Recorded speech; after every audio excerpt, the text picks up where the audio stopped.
Is this on? We're on. We're on. Well, good morning, everybody. Appreciate the opportunity to spend some time with you today. And it's an interesting way to start a morning, if you ask me. I think from one business owner to another, I know there's a lot of business leaders in this room. Most of the time when we're on a stage like this, and to imagine being on a stage with some of the people that are represented here and some of the stories they have, the success that they've achieved, in normal life, when we are in these moments, all we're focused on is the success they've achieved, the processes, the systems, the impact, the money, the wealth. How do you do that in your business life? And yet, everyone in this room is actually here because we want to understand the heart of the people on this stage. And we want to understand who Jesus is in their life, not just in the sense of how they've succeeded, but how their business has been a part of their calling and a part of their ministry. So I'm very excited about today because normally, if I were sitting on a stage with these folks, all I'd want to know is how I could get more wealthy, how I could build my business better. And here we are having an opportunity to chat about how God has transformed their lives. And none of them need an introduction. You've heard all of them share their stories. We're going to try and get into that a little bit today and try to really dig into a bit of the journey, if that's okay with you guys. And I want to encourage you as well. I don't know if it's up. There will be a QR code up on the screen. We are going to have some live Q&A, so if you want to ask questions, we're going to give you that opportunity and encourage you to do so. And, we kind of already prayed that you'd have the courage to ask that, so please feel free to make sure you use the app or the QR code to do so that we can have a great conversation. We're going to have a conversation, but we also want you to participate in that. So please feel free to use that as it comes up. So after yesterday, I imagine everyone had a really, really powerful day, as I did, and the group that I happened to be fortunate enough to be here with. And as we were talking over dinner, there were so many questions because I think there's an interesting position that all of these folks have achieved. Yesterday, we got to hear about almost like a Hall of Fame speech. And I'm not necessarily suggesting you're all in the Hall of Fame, but in some respects, in the world of Christian business, you are. And it's kind of the end of the story, or in the very least, a part of the story that's already been defined. I'm a baseball guy. I love baseball. Joe Carter hit a home run to win the World Series, which many of you guys probably remember. And a book I read called Spiritual Disciplines talked about all of the little things that people do to engage with Christ and to engage in their relationship with God. And we get to see the end result like the home run from Joe Carter yesterday, but we don't necessarily get to see the whole story. And what's interesting about this stage specifically is that we've got some people that have been in business their whole life, and from the very beginning, the two of you specifically had dedicated your business to God specifically, but to using it as a ministry. And then for both John and Pete, you guys kind of had that moment later in life to some extent, And so I'm really hoping that we can unpack a little bit of that journey because we've heard about the success and we've heard about some of the, I want to call them not end results because we've got lots of time left, God willing. But I want to try and unpack what were some of those challenges. So Elaine, I'll start with you. You and I are wearing pink, so we'll start with the lady in pink. I don't know how you guys didn't get the memo, but needless to say, let's talk a little bit about, we heard how you started your business, and we heard how it was initially kind of an opportunity to, really give yourself freedom, for lack of a better term, and to give yourself a little bit of purpose. But do you have a specific moment where you could say there was a catalyst for this isn't just a business, this is an opportunity to shine into people's lives and to allow God to truly use it? So this is on, okay. I think whenever we started the business, we already knew that we were going out to create a social impact. And for us, it started with, let's go and create jobs. Let's go and solve this issue that we see with so many people that we knew and loved, and apparently was a big issue in America. But the true shift was in 2021 when we joined that community of C12, and we realized we're not thinking big enough, that God has bigger plans for what we have built and what we've established. And that's when our true surrender came that following year. So I would say that was a big catalyst moment for us of, we think we're doing good, but it wasn't truly we're doing good for giving God glory. We weren't using the business to truly glorify God. We just thought we were being good people. And so there was a distinct shift and change when we made that heart posture change and completely just let go.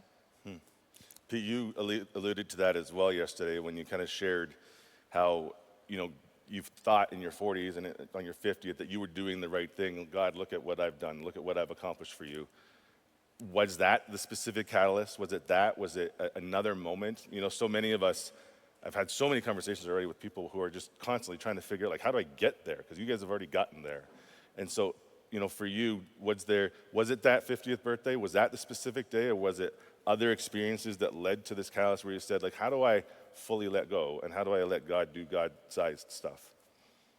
Yes. So, Kansas farm kid. I went to college. Was going to be a dentist.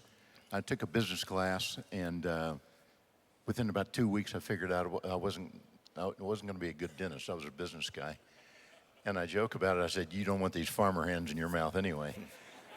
And so anyway, yeah, I got in the commercial banking business. Did that for 8 years. Had an entrepreneurial itch. Started an investment banking company at the age of 30, and that was in the early 90s. We did that for 20 years.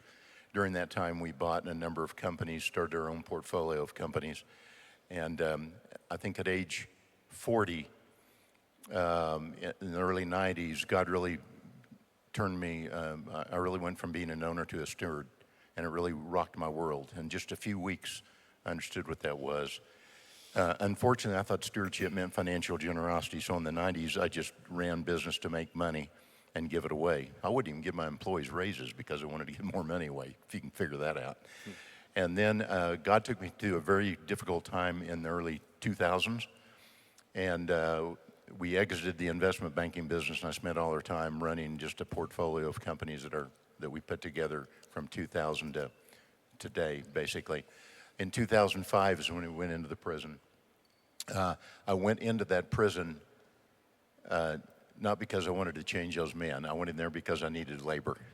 And within about 90 days, God really convicted me that maybe the only difference between them and me is they got caught. And I'm being a bit facetious, but and so that really started this journey of understanding. I didn't understand flourishing until I saw a desert of human flourishing. And a maximum security prison is a desert of human flourishing. You have no money, you have no friends, you have no purpose for life. And when we started doing that, just some amazing things started to happen, as you could see. So, Chris, anything else I need to elaborate on that? I think it's great. For some of y'all, Jonathan, myself, and a couple other men in this room had a chance to go to Kansas, including Mary Elaine's husband, Brett, who you heard from yesterday. We spent a couple days with them, and I have to say this because it blew my mind. I've told a few other people, but you saw the video of him in the prison and shaking hands and smiling away and doing what he does, wearing a vest. He likes his vests, for the record. That's pretty consistent. But what was really special about it is while his team was explaining the process and the modeling and what happens within those walls, he was out doing exactly what you saw in that video. And I was watching because, admittedly, I'm looking at it saying, is that as authentic as he is, as I've experienced so far? And without him knowing whether I was looking or anybody else was, we were on the other side of the prison. Pete was doing exactly what you saw there. And so I say that because Pete's frankly the person I know the most up on this stage, but also because it was a genuine example of actually doing what you're saying you're doing. And so I wanted you all to hear that because it's not just a fancy video put together by Generous Giving or somebody else. It's the way he lives, whether he's on camera or not. So I do appreciate that. John, your story is obviously very similar in the sense that your sort of shift towards your business being your ministry wasn't something that happened like it did with Alan and Mary Elaine at the very beginning, so to speak. It was something that came about later on, and I'd love to just understand and help us understand. I know there was some challenges in your life that got you to this place where you said, enough's enough, I got to give this over. Help us understand that a little bit deeper if you can. Well, first of all, my wife won't let me wear pink, so that's the only reason why I did not. But maybe you can talk to her. She's right over there. I happen to like pink. I wore it in the 80s, but I had a pink sweater. I got pictures with it. But actually, the business was started in its roots as a relation to the Lord. I mean, if you see any of the story that the Reinhardts did on us, I mean, I got laid off right before 9/11. And I didn't have a job. And if anyone lived through 9/11, there was nobody hiring. at that time. And so I went months without a job, which I'd never experienced before. It was very humbling. And then out of those ashes, because I couldn't find a job, the Lord inspired me to start a business. And I made it through a year of just manna. Literally, you got a contract, you got enough to pay for your bills this week, you're good. By the end of the year, we actually had a little money left over.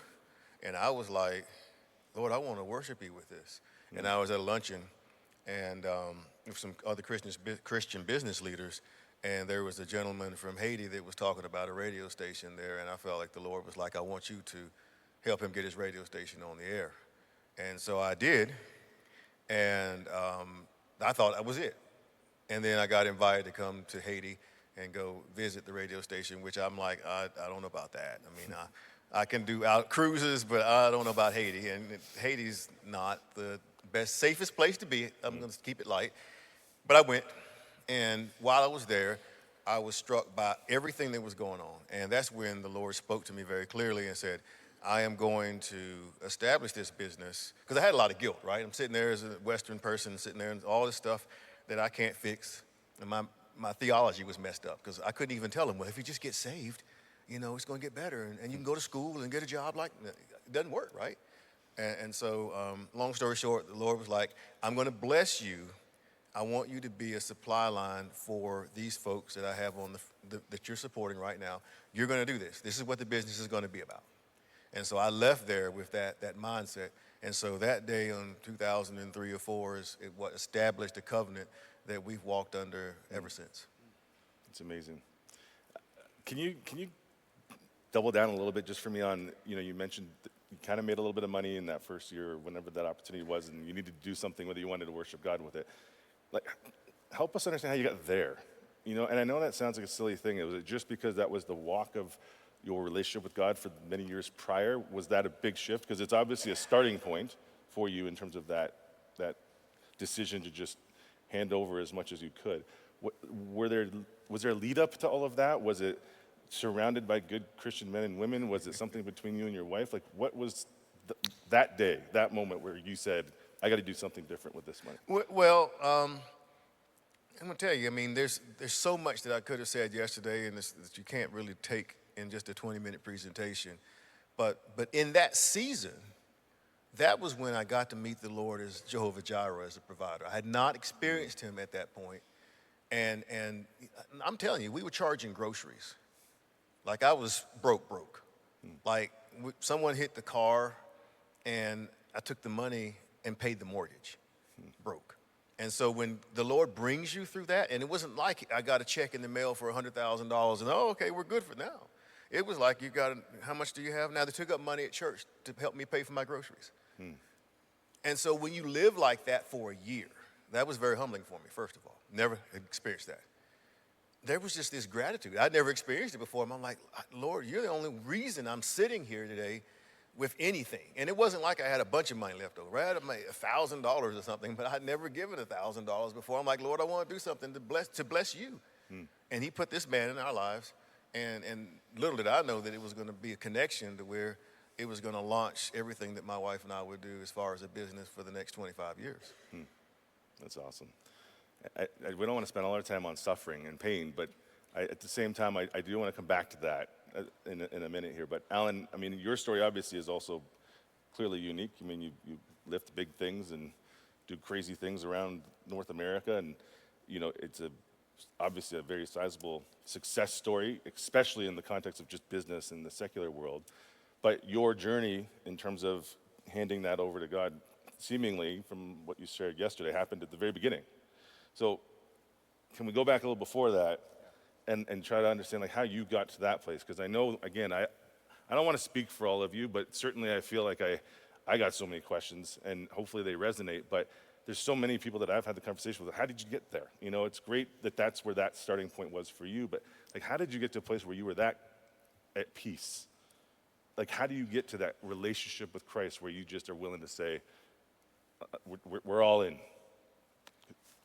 Yeah, I think my strategy or my thinking came from my view of God and who God was and what he was my Savior. I wanted to live my life in response to what he had done for me. I embraced that more and more as I got to know him more when I was in college.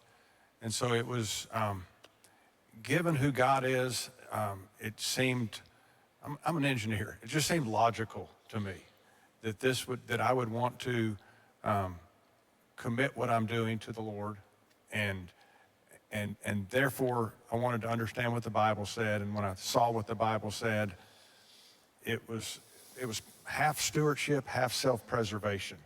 As I saw the warnings and the dangers, is what caused us to go the direction we went. But it came from my view of God, that he is trustable, that he is my Savior, and I want to live my life in response to what he's done.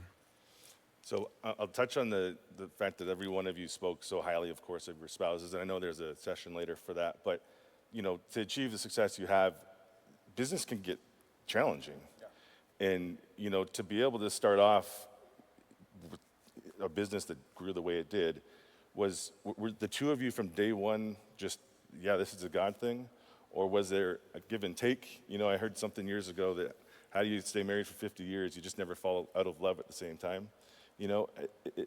Was there a thing, a clear calling on both of your hearts, or was one of you pulling the other forward to follow Christ?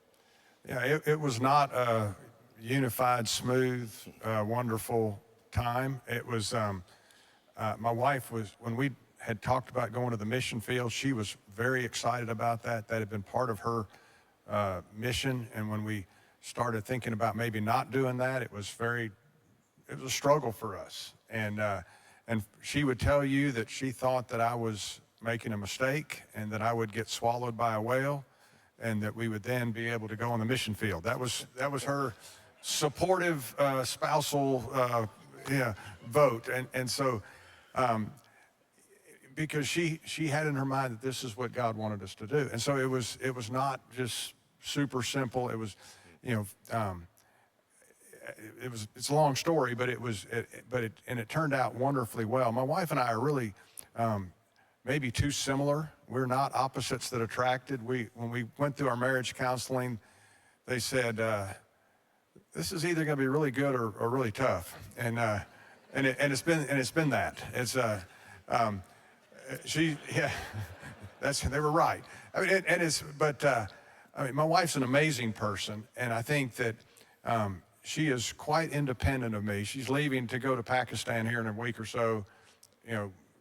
She's been to some of the hardest places in the world, and she doesn't need me to go with her. She's no pushover. To do that, yeah. And we had a son who was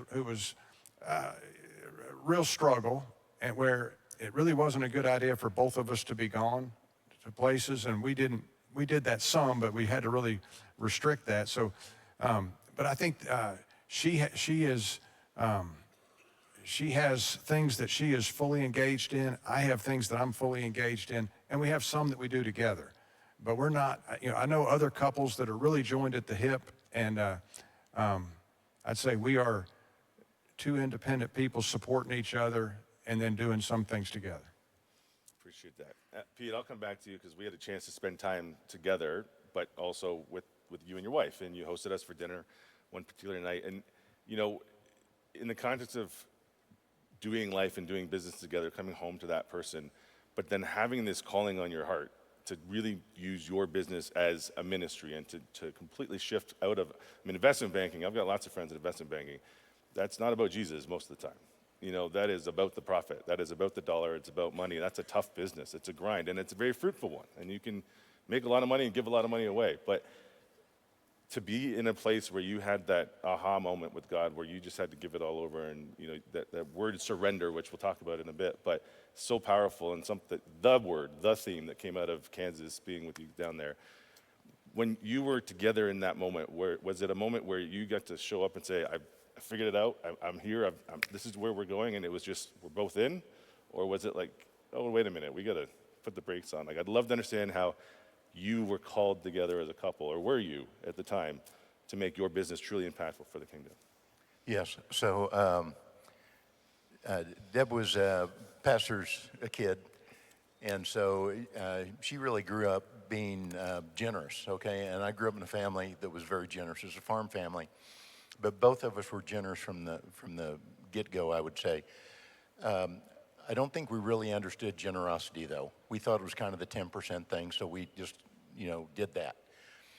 As we became more successful in business, it really became evident to us that,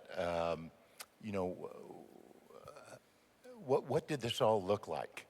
And it was interesting because I had been in business maybe about 15 years, and we'd started to see some success. We went to a seminar, a Christian businessman seminar, and one of the speakers got up and asked us a question: how much is enough? And I got to tell you, this is a really important question. If you haven't answered this, you need to be working on it, okay? And so they got up, and the fellow asked us, how much is enough? Did a whole talk on this. There were 4 of us who were good friends. We all walked out in the hallway after it was over and immediately began to poke each other and said, well, how much is enough? How much is enough for you? And none of us had an answer. Well, being good entrepreneurs, 60 days later, we were all from all around the country. We all holed up for a weekend to decide how much was enough. So we started on Friday. The goal by Sunday noon was to have spoken your number. So noon came around Sunday, and this was now 30 years ago. So one guy said, $2 million is my number. Another guy, 5 million, 10 million, whatever it was. Essentially, all we'd done is taken the risk-free rate of return, divided it by our lifestyle. If you needed if you needed 100 grand, take 2 million times 5%, that's 100 grand. That's how scientific we were and how godly we were at approaching this thing. And so right before we left, one of the guys said, well, why don't we come back every year and bring our personal financial statements and let's just stick to the promise. So before we left, we all slit our wrists and, did this deal. And so we came back the next year and the next year and the next year. After about 3 or 4 years, it was interesting because we'd all blown through our how much is enough number. And then we began to say, well, how do we give this away? Because we were all entrepreneurs, we all owned our own business, and how do you give your business away? We weren't as smart as Alan over here, okay? We hadn't figured that thing out yet. And so, long story short, during one of these conversations 4 or 5 years in, somebody said, why is the first 2 million mine and everything else God's? Isn't it 0, 100? And then the real question, I think, for us, and this is what we came to, the real question on the how much is enough, it's not a net worth number, it's a lifestyle number. And so at that point in time, we all said, this is what's going to be our lifestyle. And we wrote down another number, which is a lifestyle number. And what that did, for those of us who are entrepreneurs and were given the gift to make money, that freed us up to go be really good stewards of what God gave us. And you see what happened is, when you freeze your lifestyle, it goes like this. When you just let your business run, it goes like this. And that delta, there's 3 things you can use that delta. The net after-tax profit of an income, of a business, there's only 3 things you can do with it. You can reinvest it, you can share it with other folks, or you can give it away. And when we did that, Deb and I froze our lifestyle 30 years ago. It's been the best decision we've ever made. And I know Alan can probably talk to that as well. Yeah, Alan, why don't you actually add to that if you don't mind? Just obviously your story very much is about freezing your lifestyle. And that's a really hard thing. I don't know about you all, but that's a hard thing for me to hear. It has been ever since I've heard about it for the first time, your story and many others. So help us understand how you get to that place, because that is a tough one to get to. Yeah, several people have told me that I ruined their night's sleep, and they don't like my that kind of thinking. But we found that it protected us and it set us free, and so it's not. We serve a very trustable God, and the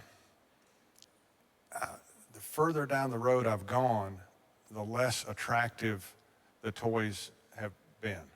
And so it's not been a life of discipline and struggle, and I've been so committed that I was able to hang in there. It's not been that at all. It's been a rich, abundant, fun, exciting, adventurous life, and missing out on some of the toys has been a non-issue for me, and so But yeah, so setting the lifestyle cap, I think, was a huge help for my wife and I to do that together, for my brother and I also. You know, my brother we've been partners now for 40 years, and he's watched hundreds of millions of dollars flow through our company out to ministry. And not once has he said, I think, you know, I should be making more. And I think if we had waited and not set those, I think if we'd have said, let's just figure it out each year, which was my brother's initial, as we started talking about partners, he said, you do what you want with your half and I'll do what I want with my half. Which sounds really perfectly fair. And I said, that's perfectly fair, but I just don't want to become your partner. I just think this could, the more I read about this, the more I think this will hurt me and hurt you. And so I think if we can't do it together, let's don't do it. And so he came along, and you would think maybe in the 3 years later he would have forgotten about that. But 40 years later, we're still, and it's been freeing for him, and it's been freeing for us. And so it's not something that has restricted us or caused us to live less of a life. I think it's given us a fuller life. I had a conversation much to what you're describing in this concept of surrender and really handing your business and your wealth over to God just this morning about, you know, someone looking to buy a house, and with a friend who was with us in Kansas. You know, the challenge as young people that hear your stories and your successes and what you've done overseas, John, and we're still just feeling like we're just getting started and trying to learn daily what surrender is. I got a chance yesterday to pray with Brett and Mary Elaine at the front, and it was a huge gift. And, you know, clearly you're the youngest one on stage. I think that goes without saying. You know, and your journey is very different than these gentlemen. And there's a lot of us in this room, I think, that maybe it becomes easy to look at them and say, well, how do I just get there? As opposed to how do I work towards that? And how do I learn from that and day by day work through it? So if I can ask you, Mary Elaine, like, how do you and Brett specifically work through that today as far as staying the path in your business as a couple, which for some people that could be very challenging, and for you guys it works brilliantly. But how do you stay on this journey, which is very different in terms of life stage today than the guys on stage here? Yeah, we're definitely in the very beginning. I feel like we're babies in business, and honestly, I feel like we're just starting to figure out just even our walk with God. You know, it's not that long ago that we started truly abiding and devoting our life to Him after our salvation. So I will say one of the things that we did, I thought about this as soon as we got off stage. I thought, man, I feel like we should share this. So I'm glad you asked that question. One of the things that we did when we started the business is, you know, when we started the business, it became like another mirror in our life. Getting married is definitely a mirror. You learn a lot about yourself in that journey. Having children is a whole other mirror. And then having a business is another mirror that was added. And now we're put in this position of leadership. And it forced us to look at each other and say, how can we lead with integrity and lead authentically if we struggle to even communicate? We couldn't even talk about money.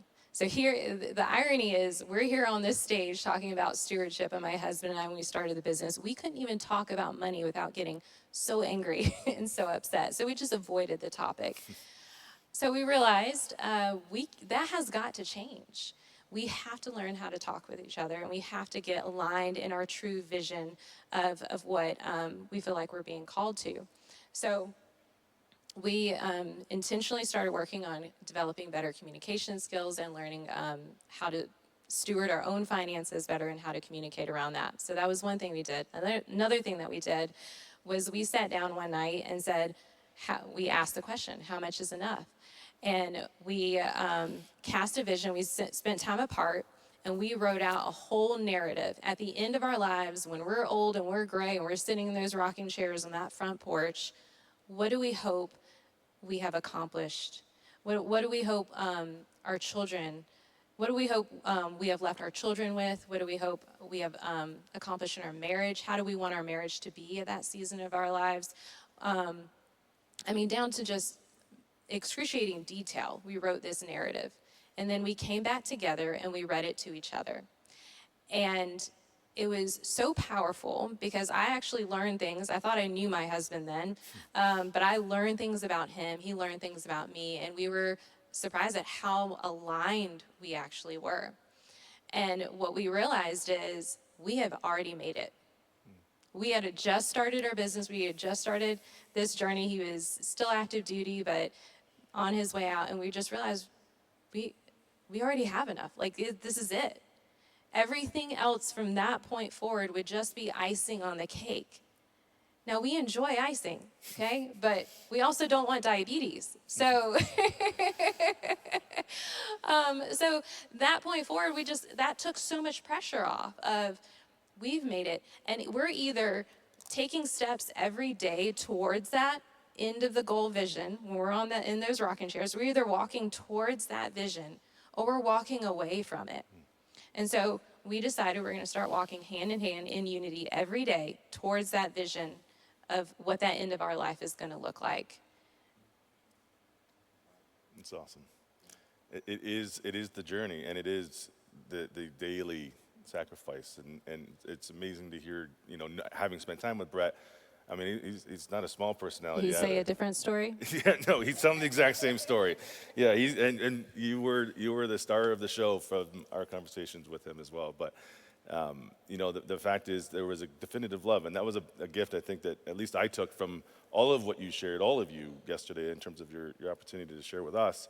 Your spouses were a huge part of your stories, and in some cases part of your business, and in other cases part of your support system, if you will. And that's a real gift, because it's not something that you see outside of conferences like this. In the traditional business world, it's about business and money and profit. And yet we're talking about Jesus and spouses and sacrifice and surrender, which is so countercultural. It's amazing and humbling, frankly. John, can you share with us, you describing your story and the poverty almost that you experience, and the fear of literal next dollars showing up, and now being where you are and the success that you've achieved. Do you have a hard time rationalizing that, or I want to use the word almost controlling it, if in a weird way, because it's such a shift from where you were, and it's so easy for our human flesh to show up and say, well, look at what I did. Like, how do you, from one place to the other, still stay centered on Christ as a business owner and as a business leader? I think the thing that, I'm glad you asked that question, because I was just thinking about how I wanted to share this, that the takeaway that I will leave with people is, and I know we talk about a number or a line, and those things are important, but it's not how much you have, it's where do you place your trust? It's where's your trust? Is your trust in a $5,000 bank account? Because if it is, it's just as corrupt as a $50,000 or $5 million. So the question, as to your point, is where do I place my trust? And I can tell you, when I talked about the decade of devastation, that I had money in the bank, would not buy my wife's health, would not get my son off drugs, would not get me a good night's sleep. When you understand that what you possess is impotent to solve your biggest problems, then it doesn't matter. You see what I'm saying? Your net worth is irrelevant when you get cancer. Okay? And so the thing that I wanted to try to communicate, and I would want to leave with everybody, because that's the thing I learned in the decade of devastation, is where's your trust? Because if your trust is in, well, I can do this, I can do that, this is the scripture. Jeremiah talks about, where's your trust? Your trust is in man. So, yes, we should have restrictions and make sure we have discipline in the way we live our lives, and we don't want diabetes. It is very possible to get prideful if we put our trust in what we see are our achievements. But we understand that one diagnosis can wipe away we spent $1 million on 6 months of my mother's cancer. Jeez. Okay? One diagnosis can wipe away your bank account. Where is your trust? It's a brilliant question and a hard one to answer. How do you stay there? how do you stay in that place when things turn and all of a sudden God has chosen to bless you and your world is righted itself almost and success has come? I don't know about you guys, but it's really easy to play that inner battle, that inner dialogue between myself. Is this me? Is it God? Is it me? Is it God? And then I want to play God, and then I get humbled again, and then I'm broken again, and then I got to go back to God. Like, how do you stay in that place when you've come from that? You've completely just chosen who to trust, but stay there, truly in his presence, in the midst of the greatness that he has chosen to bless you with as well. Well, you know, I wish I could give you he's lived a lot longer than I was listening to you, and I'm like, man, he's got the 60s and 70s all lined up. You and I need to talk because 60s are coming up on me, right? And it's experience, right? You have to walk with God. It's daily. It's daily. It's one of the things that I want to, it's not just, okay, I made a decision and everything's going to go right from here on. Like, it's a daily recommitment. And there are things that come into our lives and we choose at that moment whether we will trust or not. Now, I feel like I still smell like the smoke coming out of the furnace for that decade because it hasn't been that long. So it hasn't been long enough for me to forget that my bank account wouldn't get me a good night's sleep, right? But I think that the Lord, if we're careful, you talked about this, there are things that come into our lives, challenges that we may see as something we just want to pray out. If we understand maybe this is what God's using to bring you back to the river. Instead of trying to pray it all, just make it be gone so I can just go on with life. Understand, maybe God's drawing me back. Maybe what he wants me to do is trust. I think I was telling you about that. 3 weeks ago, I teaching my folks how to run the company a little bit. And so normally I'm the deal closer. I didn't close this deal. They lost $1 million contract. I never lost $1 million contract. I've never lost it. They lost it. I went home and went to sleep. I couldn't believe that I went home and went to sleep. But it was just like a reminder. Well, there's another $1 million. I mean, where'd that one come from? So that was a reminder, right? I had to be humble. All right, you're going to have to pray because you're going to need another contract opportunity, right? And so it's just like those opportunities. I could decide I could go off and curse people out and be ungodly witness, or I could be like, oh, you know what? This is a learning opportunity. As my wife says, what an opportunity for me to learn how we can be and relate to each other and anyways, I think you understand my point. God brings these things into our lives and we can choose how to respond to them, and that is what keeps us humble. God bless godly women too, huh? Man, they know how to humble us real fast and bring us right back to what matters. I still want to wear some pink. No, there you go. We'll have that conversation afterwards. Pete, one of the real gifts about spending time with you when we were there in Kansas was hearing more of the story, and not just the success. And I think we as a group have a very natural tendency to just hear a lot of the success, the victory in your businesses, but also in your lives as followers of Christ and how you've used your businesses as ministries. But I want to talk a bit about the failures for a second, because I think a lot of us, at least for conversations I've had with people that I'm here with, constantly feel like failures, or at least like we're certainly failing relative to the results, if you will, that you have all had. So could you share maybe a story or a past experience where you failed, maybe Pete showed up more than God showed up, and yet you still had the God moment of learning combined with maybe God turned that into something as well? Because I know you shared some of those stories with us, and it was like, oh, he's human. He doesn't have it all figured out. So help us understand maybe a story and experience like that, if you don't mind. Yeah. So, yesterday I talked about trials, and I really believe God uses trials to move you from success to surrender.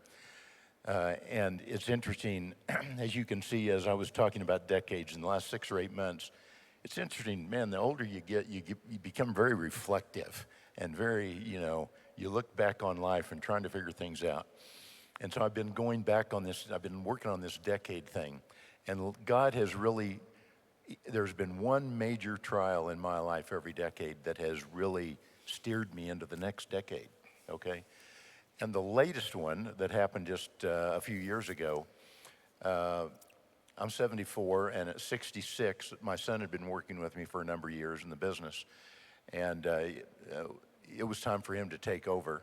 And I just thought that I would let him take over, and then I would just kind of slide into the sunset, and everything would be great. I hired a succession coach, which was It was a great thing and it was a bad thing. He was there about 30 days and he took me to lunch and he said, Ochs, we got a problem here and you need to leave. Now, I'd been in this business. I started this business in 1980, and here it was almost 20, it was 40 years later. I'd given my heart and my soul to this thing, and here this guy that I hired 30 days ago comes in and says, you need to leave. And to be just honest about it, I was pretty upset. Long story short, a few weeks later, I was there on a Friday, and I was gone on a Monday. And folks, I will tell you, the next 6 months of my life was miserable. Here I was a guy that had preached stewardship, all this good stuff, but I was in the depth of despair. Now, I didn't understand that, but God used that because what's now happened is if I wouldn't have done that, I would not be sitting on this stage today with you. What God has done is I kind of pouted for a few months, and then I said, I got to do something different. And so I started coaching young business guys, and that has now turned into my own platform where the influence I believe we're having is much greater than if I would have stayed around in that business and played in their sandbox, I'd have just really messed it up. But God took me out of that. And so embrace the trial, figure out what he wants you to do in the future. And it takes faith and trust in him that when something bad is happening, it's really for your good. And you have to understand that, so. In that moment, or those moments, that 6 months, can you share sort of a practical way in how you actually showed up and responded? It's easy looking at the journey. It's easier looking at the 40, 50 years or the after results of the 6 months. But, when you're waking up, and I think probably some of us in this room, if you're in that place today, regardless of what the decision is or the situation is, you're waking up with fear. You're waking up with a pillow covered in sweat sometimes.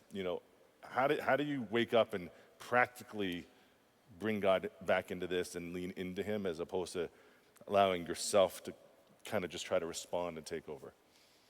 Yes.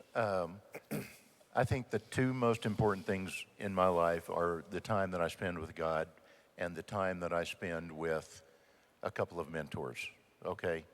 Let me just talk about mentorship for a minute. I was 25 years of age. I read a book that said you need to write a personal plan for your life, which I did, first one I wrote. I've written one every year since then, and it's been one of the most impactful things I've ever done, and it keeps me on track. And during these down times, I go back to that plan because I just feel it's really important. The second thing this book told me to do was find a mentor. So I went around and I asked all around Wichita, Kansas, who were the best Christian businessmen in town. Two men's names continued to come to mind. I called both of them up. I took them to lunch. I said, would you mentor me? Now, these men, one of them mentored me every month for 45 years. One mentored me every quarter for 40 years, okay? And I will tell you, to have somebody like that in your life that will come alongside of you is invaluable. What I learned from those men, I will tell you one quick story. The guy that mentored me for 45 years, some of you old folks will know what I'm talking about when I talk about a Franklin planner. Remember the old Franklin planners, and they were the paper iPhone of yesterday. And you'd have this 3-ring binder, it was a nice, cute little thing, and you'd write all your notes on it. Every time this guy mentored me every month, he would be sitting there writing notes, okay? 10 years ago, he moved from his house to a retirement home, and we had our monthly lunch. And during the middle of that lunch, he had a plastic box that was about this thick and maybe 8 by 10, and he shoves it across the table, and he says, Pete, this is your life. What he had given me was 40 years of notes on me. So, folks, if you don't have a mentor, get one. And if you aren't a mentor, be one. It's a really powerful thing. That's awesome, Pete. It's a powerful story over 40 years to imagine someone doing that, but it's also true that, sometimes asking for God to bring someone into our life also requires us to do something ourselves. Jonathan even talked about meeting with John Muller, and asking him and showing up and saying, will you mentor me? And you saying the same. You didn't just sit there, and God, in some cases, does. And in others, he's calling us to actually act. And I really appreciate it. And look at the impact that you would have never imagined taking someone to lunch 40 years later and sitting here being able to tell that story. It's pretty amazing. Can I ask you to answer a similar question in terms of failure? Because it's a reality in business and in life. We've all experienced it. Some of us may be feeling it right now. You know, your story it's inspiring, it's encouraging, it's challenging, it's hard to hear maybe a little bit too. But were there unique moments, or was a moment in your life where, you know, there was a failure because Alan showed up too much and took God out, or where the failure of the business was just overcoming you and somehow you were able to just go back to God? Like, Yeah, good question, because I think we do learn, I think failure is more beneficial a lot of times than success, and I think it's one of the things we try to encourage ministries to say, what's not working? And if you don't know that, then how are you going to fix it? But we had in the late 90s, our company was still had my character. I'm kind of a from the hip kind of guy, and we didn't have processes and SOPs, and so we grew too fast. We were putting up gas turbines all over the country and hiring people and buying equipment, and we had some catastrophes. I mean, we had some really bad days when you drop a piece that's worth $10 million and destroy it. That's a bad day. I've never had that problem. Yeah. It's a little unique. And there was a couple of times when I thought that this is the end. This will wipe us out, because it's not just the value of this piece of equipment, it's also what this piece of equipment was about to go do, and you know, that it might wipe us out. And walking and praying to God about it, and it was actually encouraging to me that it was not devastating to my life that this company may be gone, that my kids were fine, my wife was okay, I can get a job, and so I felt like that's a good thing, that this is not my God that has been destroyed here. This is a business, and it's God's business. And fortunately, 2001 was a tough year for us, because 9/11 hit, but that was not so bad for us. But Enron was the thing that hurt us. Enron was the same time. .com bubble was also at the same time. But when Enron hit, 50% of our business putting in these gas turbines went to almost nothing. And so we were a $50 million company, and probably 25 to 30 million of that disappeared in very short order. At the same time, one of our key guys who was a believer, we got crossways, and he not only quit, but he had a coup and tried to take a bunch of people with him, and did take some and tried to take others. And at the very same time, a big company out of England came to the U.S. to try to show us how to do our business, and they were hiring a bunch of our people. So they were paying our people twice what we were paying them, and taking our people from us. And that was all in 1 year, And it was a tough year. And I look back on it, and I think, how did we survive that? And but I don't remember desperation. I remember it's just work to do. It's just this is the deck the hand that we're dealt, and how do we play it? And in that same year, we dropped another $10 million transformer. So it was a rough year. So not all sunshine and roses. No.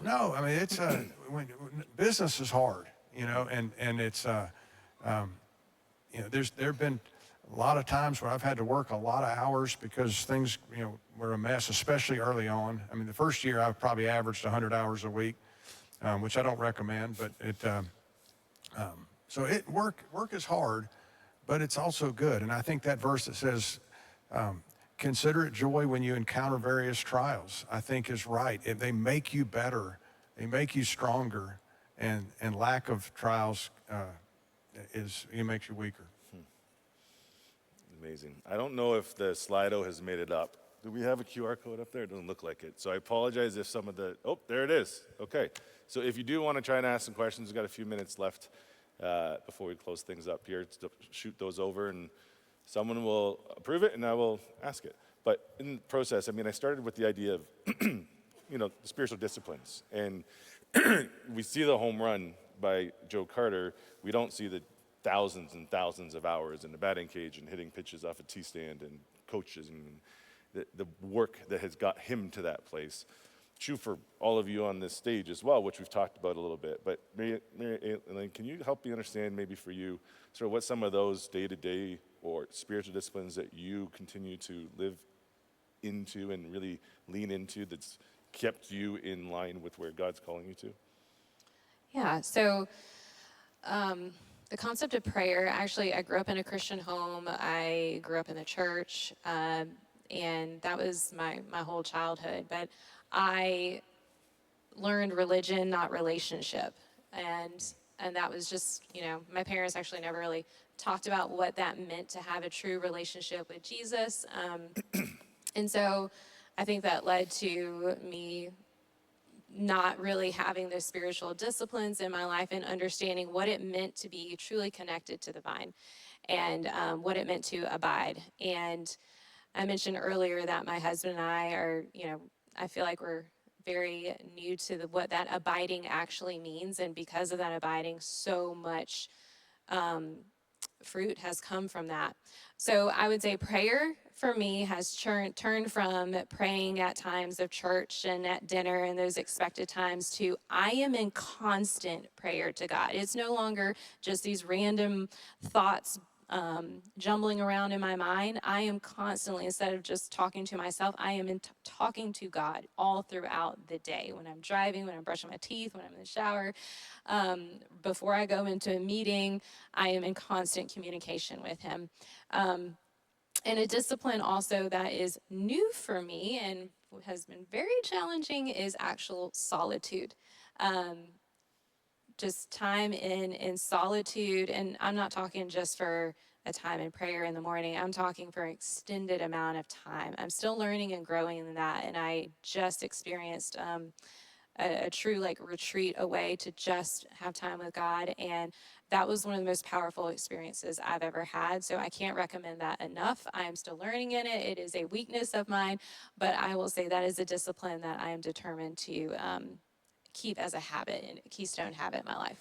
Amazing. John, can you comment on the same, just as far as sort of the spiritual disciplines that have kept you in line with what Christ has called you to? Yeah, I can't echo more as far as the constant prayer and connection. But for me, that means I have to start in the morning talking to the Lord. I have to. Like if I don't get the conversation going in the morning, my mind's going to go somewhere else. And there's a battle between the Lord and that iPhone every single morning that I've got to decide who's going to win it, right? Because the iPhone's like, well, you need to see what the headlines. What happened who texted you last night? Do you have any? And then the next thing you know, you're on that thing for 30 minutes, right? I have to get anchored. And at the end of the day, as Psalm 1 promises, you meditate on His word day and night. I like to be able to close the night with Him. So I got to download and process everything that's going on that day. I need to clear the air. If there's things I need to confess, if there's stuff I'm concerned about, that's the time. So I have a little miniature solitude. Sometimes it may be an hour or two before I go to bed, but I want to have that time to clear all that stuff off so I can sleep. And that's the time I look forward to with the Lord. And it's just a sweet time just to be able to do that every single day, no matter what, is an anchor. And that was what I went through when it was tough. And I've tried to keep that same discipline now that things are better. And it definitely keeps me grounded, having that constant communication and making sure there's nothing in between us, Because when you do something, it's like, let's just go ahead and confess. You know what, Lord, I can try to justify it. That was wrong. It was wrong. I enjoyed it. I shouldn't have even done it. I shouldn't have thought it, but it was wrong. Let's clear this up, clean me up, forgive me, I repent, help me to do better next time, and let's just move on. Instead of going 5 days and not talking to him because you want to hide. Because that's what we want to do, right? I want to hide. And maybe he'll just forget about it, or I'll forget about it, and then I come back, right? That's how we treat people. It's funny, there's no magic formula, right? What's that? There's no magic formula. No. It's not like, everyone's going to show up and we're going to have this huge aha moment where if you just do X, Y, and Z, things change. But it is about if you just continue to come to Christ daily in every which way throughout the day, in the formal ways and the informal ways and the simple ways and the complicated ways and the dark moments and the good moments. You're just, by going to him, you're demonstrating your surrender to him ultimately, and Right. that connection and that relationship and the spirit begins to transform. And he wants that. He wants that. He died for that. So it's not like, well, I got to check it off. He wants to spend time with you. He's sitting there waiting. Not with arm folded like, oh, about time you showed up. Like, he wants that time. And if you can get that around, which is hard, to get your mind around, well, it's just another thing I have to do. No, he's waiting. Then it changes your whole perspective. Amen to that. One of the themes that has been very, very evident throughout the course of yesterday and even this conversation, and even just the element of just going to God constantly, is surrender. And a number of questions have come in around surrender. And Pete, it was a word that, like I've said earlier, just really has transformed me. To this day, in my journal, I was sharing with some of the guys, one of my affirmations, if you will, is I'm a fully surrendered follower of Christ. And I'm writing that daily just to remind myself, for lack of a better term, and all from January. But I say that because one of the questions, and I think it's a great question, is what are some actual practical ways that you can surrender your business to God? Because it's a big word, and it's a tough one. But are there some practical ways that you are able to just look at and say, that was something that we were able to do, and regardless how the results came out, it was a practical surrendering in the moment? Yeah, so I think the best way is what Alan Barnhart has done. He's literally surrendered his business to God by giving it to him. And Alan did this a number of years ago. We were able to do it this last year. And I will tell you, it just totally changes the way I look at my business. So that's a big step, and it's not an easy step, but that's a great way to do it. For the rest of us, I think I've just come to have a group of men around me who remind me on a constant basis that, I don't own my business. And to be in fellowship with them, to come together with them once a year and to shove my personal financial statement across the table and say, this is where I am, this is our lifestyle, this is what we're living, am I doing that right? I think the bottom line is accountability for me, is to have men in my life who will come alongside of me and look at those various things in my business, whether it's the net income of the business, whether it's my lifestyle, whether it's how I'm treating my people, et cetera, is really, really important. I think another thing that we have found to be really important, and I've avoided this for a long time, you should have a set of values in your business. You should hang them on the wall, and they should be public, they should be promoted, and they should be practiced. We make promises to 4 people in our business, to our employees, to our customers, to our vendors, and to our stakeholders, our shareholders, as it were, okay? The promise we make to our employees, and we stand up and talk about this at least 2 or 3 times a year, is I'm going to help you become all that God wants you to become. We have spawned businesses out of our businesses. We had really good men that I wanted to keep in our business, but they wanted to become entrepreneurs. And they came to me and they said, God's calling me to be an entrepreneur. Great, I'll help you. And so to stand up and to make public promises, a promise made creates hope. A promise kept creates trust. So when you stand up in front of people and say, God owns my business, boy, it's a pretty powerful thing.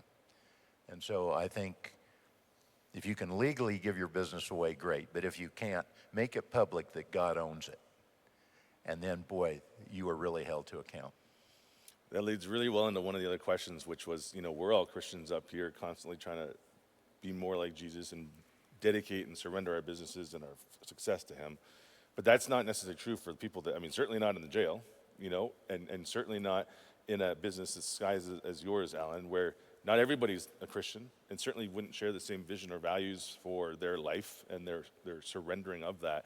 How do you bring non-Christians, and it goes back to, his core values are painted on the wall inside the prison for a bunch of inmates. They're not mincing words over there in Kansas, I can tell you that, But how, Alan, in your world, do you do the same where you're surrounded by non-Christians who work for you? How do you have the confidence, the courage to continue to surrender and share your story and bring them with you? Yeah, I don't know if it really took courage, but we have a purpose of our business, purpose statement. Our purpose is to glorify God by developing people and encouraging them to use their skills and gifts in his service through constructive work, through personal witness, and through ministry funding. We put that on the wall, and we would say any new person in our company, we want them to understand that's our purpose. Our mission is to grow and improve to be the best company in our business, and then we have core values. We want them to understand all of those things. When it relates to the purpose, we would say, you don't have to salute this. You can believe anything or nothing and work in our business. We have tons of non-believers in our business, but we do want you to know why this company exists, and because of that, you're going to hear us pray, and we're going to try to give God credit for what he's done. We feel like it would be wrong not to.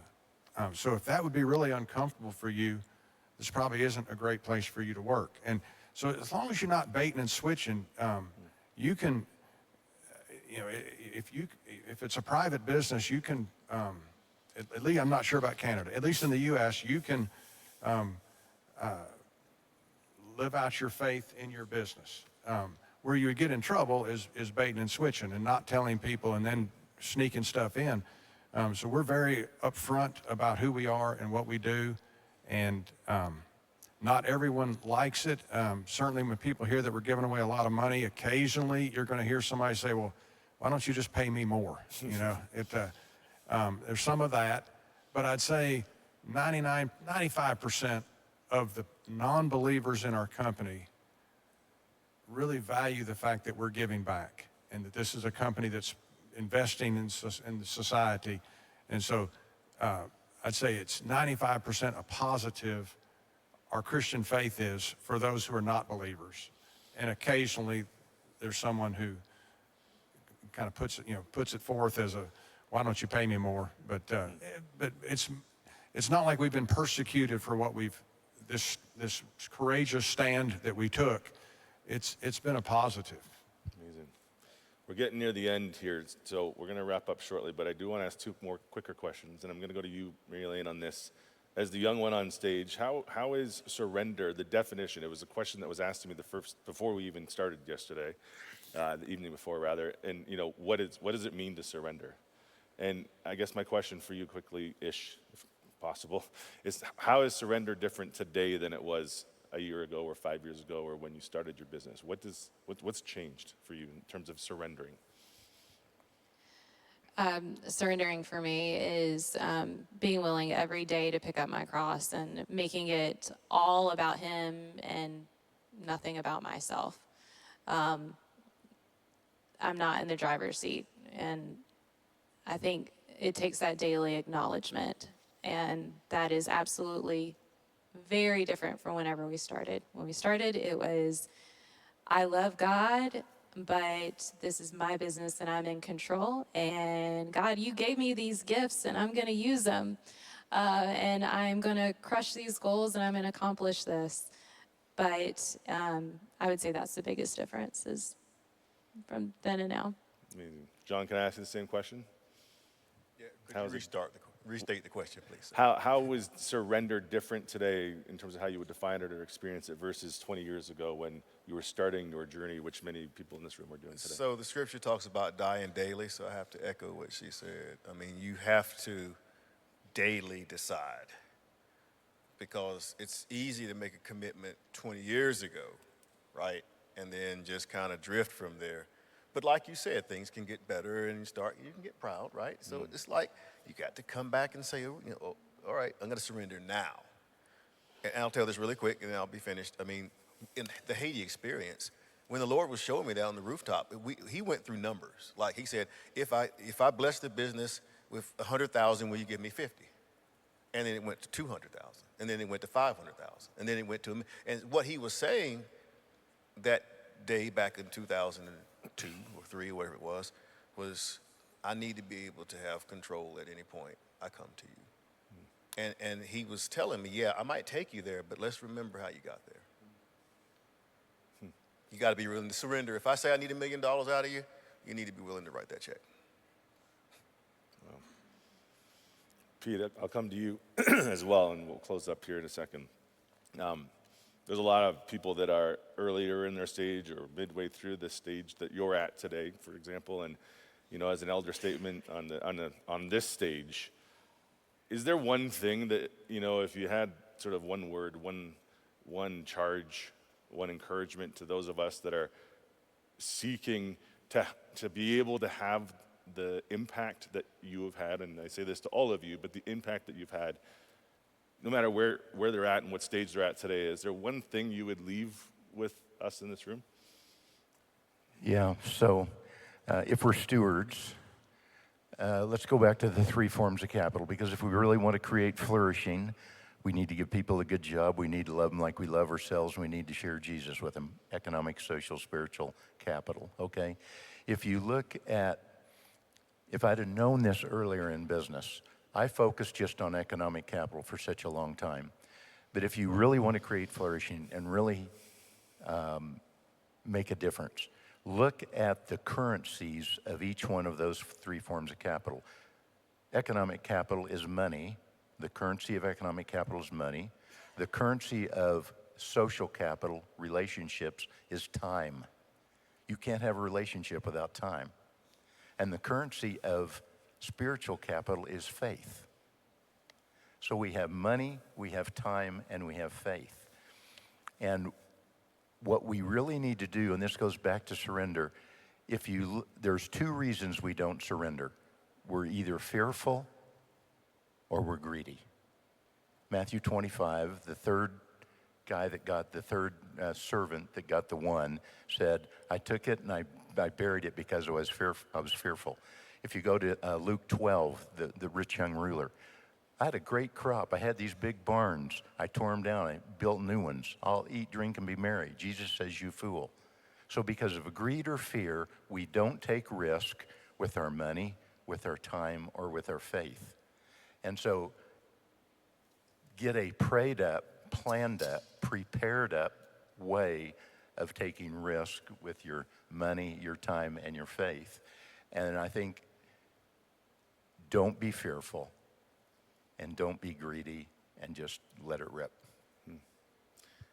We're gonna bring this to a close here, and I just want to obviously say thank you to all of you. These are men and women. These are giants in the world of business and success, and yet they are all sharing a very similar theme, which is a daily surrender to Christ and a clear surrender to the Holy Spirit.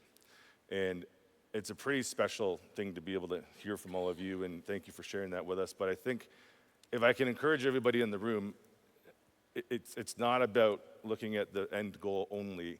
It's about where we are today, and that surrender, which is what I've been learning, is wherever I'm at, I need to just get on my knees and ask God to do what God's going to do and hand that over now, not just waiting for when everything seems to be great, or $1 billion business is on the table, or hundreds of millions of dollars of this.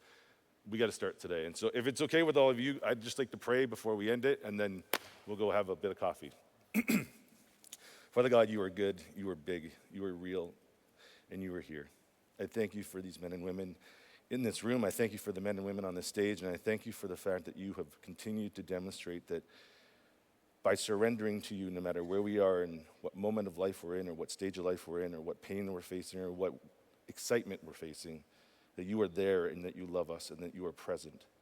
Father God, I just lift up every man and woman in this room, every family that is represented, every business that is represented, and I know that you are real and that you love them And I pray that, God, that no matter where we are, that we will respond to your Spirit and the tugging on our heart and the calling to take that next step towards you, whatever that might be. Father God, thank you for putting men and women in front of us who are willing so honestly to share with humility their success, but also their failures. Thank you for loving us, Lord, despite us throughout the course of our lives, and thank you for being here and showing up today. We hand this over to you, and we love you. In your name, amen. Enjoy your coffee.